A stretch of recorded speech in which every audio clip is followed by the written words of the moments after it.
వేసవి సెలవులు నడుస్తూ ఉంటాయి. రాము, మున్నా, గుడ్డి, సోను, పింకీ ఇంకా మిగతా స్నేహితులు కలిసి క్రికెట్ ఆడుకుంటూ ఉంటారు. అప్పుడే శర్మా బాబాయ్ కోపంగా అక్కడికొస్తారు. ఇప్పుడేమైంది బాబాయ్? నిన్న మేము బాల్ నెమ్మదిగానే కదా వేశాము. నెమ్మదిగా విసిరారా? కిందటి వారం నా కిటికీ అద్దం ఎవరు పగలగొట్టారు? నిన్నేమో బాల్ నా ఆవుకు తగిలింది. కాని బాబాయ్ మేము వేరే చోట ఆడుకున్నాం. చెప్పడం అయితే చాలా సులభం. రేపటి నుంచి ఇక్కడ ఎవరు క్రికెట్ ఆడకూడదు. పిల్లలందరూ నిరాశ చెందుతారు. మైదానాన్ని వదిలిపెట్టి వెళ్లిపోతారు. గులాబో బామ్మ పిల్లలందరూ దిగులుగా ఉండటం చూసి వాళ్ల దగ్గరికి వెళ్తుంది. అరే పిల్లలు, ఏమైంది? ఎందుకంత దిగులుగా ఉన్నారు? బామ్మ, మమ్మల్నెవ్వరూ ఆడనివ్వడం లేదు. ఎప్పుడు ఆడుకున్నా ఎవరో ఒకరు ఫిర్యాదు చేయడానికి వస్తున్నారు. అరేరే, ఆడుకునే వయసులో ఆడుకోలేదంటే ఇంకెప్పుడు ఆడుకుంటారు? సరే, నేనేదో ఒకటి చేస్తానుండండి. గులాబో బామ్మ పిల్లల్ని తీసుకుని తిన్నగా సర్పంచ్ జగన్నాథ్ ఇంటికి చేరుకుంటుంది. సర్పంచ్ గారు, పిల్లలు ఆడుకోవాలనుకుంటున్నారు. వీళ్ళు ఆడుకోకుండా ఆపకండి. వీళ్లే మన గ్రామానికి భవిష్యత్తు.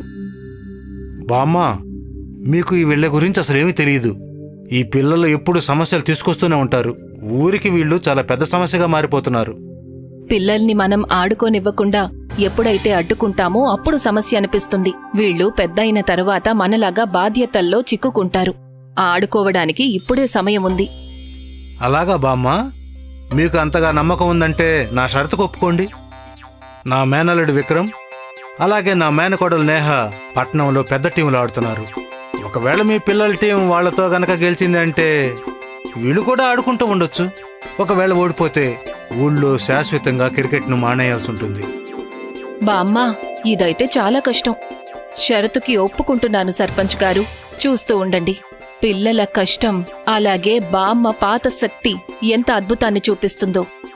సర్పంచ్ ఊరి సేటు విష్ణు సింగ్ ని ఎంపైర్గా ఉండమని ప్రకటిస్తారు. సేటుగారు, ఈ మ్యాచ్ కోసం మీరు అంపైర్గా మారాల్సి ఉంటుంది.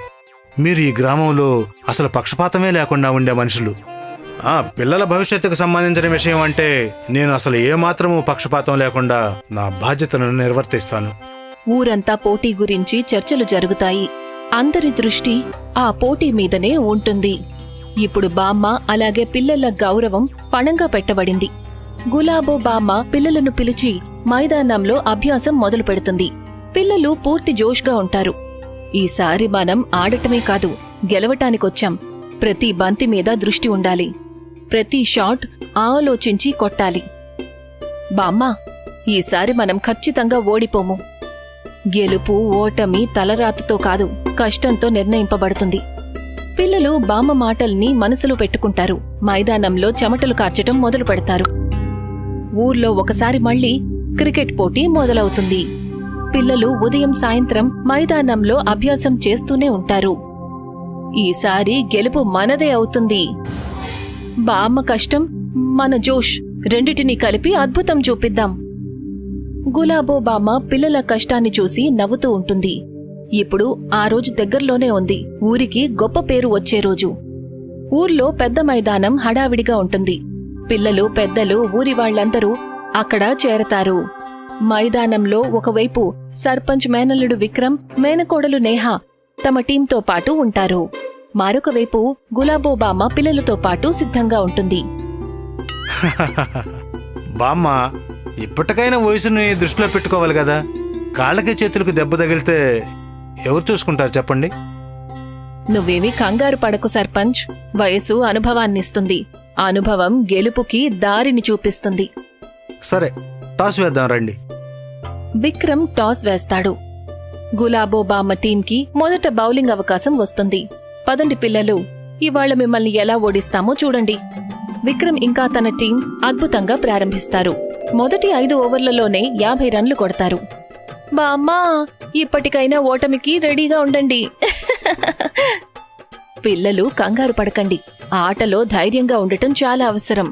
ఆటలో మీరు సరైన లైన్ ఇంకా లెంత్ మీద ఫోకస్ చెయ్యాలి. గులాబో బామ్మ రాముకి బంతినిస్తుంది. బామ్మ, ఈసారి మనం వీళ్లని గెలవనివ్వకూడదు. రాము గులాబో బామ్మ పాఠాలను గుర్తుపెట్టుకుని చక్కగా బంతిని విసురుతాడు. రాము వెంటనే 2 వికెట్లు పడగొడతాడు. విక్రమ్ ఇంకా నేహ ఇద్దరూ అవుట్ అవుతారు. అసలు ఏం జరుగుతుంది? నా మేనల్లుడు మేనకోడలు వెంటనే అవుట్ అయిపోయారు.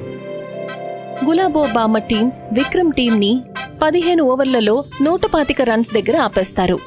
ఇక ఇప్పుడు గులాబో బామ్మ టీం వంతు వచ్చేసింది. పిల్లలు ఆత్మవిశ్వాసంతో పాటు ఆడటం మొదలు పెడతారు. రాము ఇంకా సోనా 10 ఓవర్ల వరకు ఉండి 70 రన్లు సేకరించారు. కాని అప్పుడే సోను అవుట్ అవుతాడు. అరే, ఇప్పుడేమవుతుంది? ఇప్పుడు మైదానం నాది. పదండి పిల్లలు, కలిసి గెలుద్దాము. ఇప్పుడు మైదానంలోకి దిగింది గులాబో బామ్మ. బామ్మ రాగానే 2 అద్భుతమైన షాట్లు కొట్టింది. మైదానంలో అన్ని వైపులా బామ్మ బామ్మ అంటూ వినిపిస్తోంది. ఆఖరి ఓవర్లో 10 రన్లు కావాలి. బామ్మ మొదటి బంతికే సిక్సర్ కొట్టింది. బామ్మ ఇంకా ఒక్క సిక్సర్. ఇప్పుడు 2 బంతులకి 4 రన్లు కావాలి. నేహ బంతి వేసింది. గులాబో బామ్మ అద్భుతమైన షాట్ కొట్టింది. బంతి గాల్లోకెగిరి తిన్నగా బౌండరీ దాటేసింది. సిక్సర్. మైదానంలో బామ్మ పేరు మారు మ్రోగిపోయింది. పిల్లలు సంతోషంతో ఎగిరి గంతులేశారు. బామ్మ, క్షమించండి, నేను మిమ్మల్ని తప్పుగా అర్థం చేసుకున్నాను. మీరైతే అద్భుతం చేశారు. సర్పంచ్ గారు, నేను చెప్పాను కదా, ఎవరిని తక్కువ అంచనా వేయొద్దని. ఇవాళ నేను నా గతం తాలూకు భారాన్ని దించుకున్నాను. ఈ పిల్లల భవిష్యత్తుని సరిదిద్దాను.